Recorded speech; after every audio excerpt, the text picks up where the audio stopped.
It was just another late night at the apartment complex. The city was silent, save for the flickering hum of the street lamps under a heavy, starless sky. Kabir dragged his feet through the lobby. All he wanted was a hot shower and his bed after 16 grueling hours at the office. He stepped into the elevator and pressed the button for the 7th floor. The familiar mechanical click was the only sound in the small, metallic box. He watched the numbers climb. 910.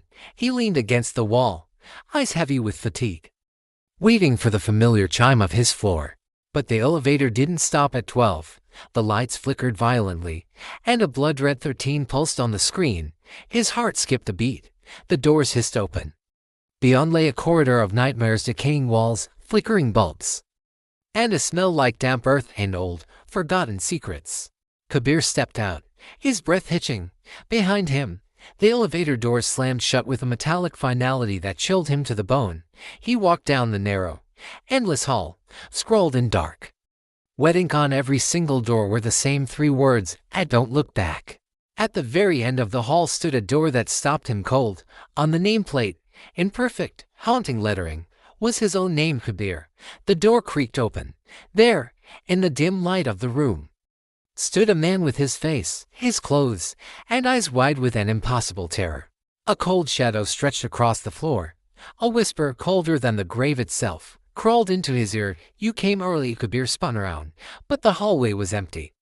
When he looked back into the room, his double had vanished into the oppressive shadows. Panic finally seized him. He ran back to the elevator, his shoes echoing like gunshots, and mashed the button for the 7th floor repeatedly. The doors finally opened to his own floor, bright, clean, and wonderfully normal.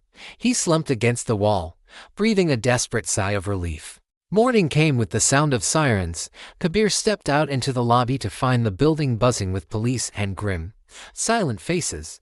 He stood in the crowd, trying to ask what happened, but no one seemed to hear him. Everyone was staring, transfixed, at the elevator. Then the paramedics wheeled a black bag toward the door. As it passed, the zipper caught, revealing the face of the deceased. It was him. Kabir looked down at his own hands.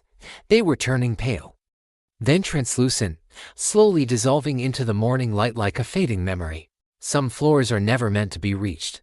Some truths are better left behind closed doors. Some fates are already sealed. If you enjoyed this chilling tale, hit the like button and subscribe for more supernatural mysteries. Don't forget to ring the bell.